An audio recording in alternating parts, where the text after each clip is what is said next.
ल ल ल ल ल भाइ चाहिँ चकचक गर्दैछ गाइस हो केटाकेटी जस्तै चकचक। त्यो चाहिँ बिरामीको बेड हो। यस्तरी सरर पारो लगो। आजको ड्युटी चाहिँ यस्तै छ है गाइस हाम्रो। हेर्नुहोस् है यसरी यो चाहिँ नानीहरू सुत्ने बेड हो। सरर पारो हेर्नु त यस्तो दामी बेड छ नि। सुविधा भएको ल ल ल ल ल ओ के गरेको अहिले बिग्रिन्छ यसलाई। भाइ चाहिँ चकचक गर्दैछ गाइस हो केटाकेटी जस्तै चकचक गर्दैछ। अहिले यसलाई चाहिँ उयो गाइस जस्तो छ है भाइको चकचक चाहिँ। दिमाग कहिले आउनु आएको छैन है। के घरि तान्छ घरि निकाल्छ यस्तो छ।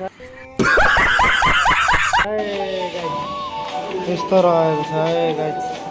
यसरी मिलाउँदैछ। यो चाहिँ बिरामीको बेडहरू हो हस्पिटलमा।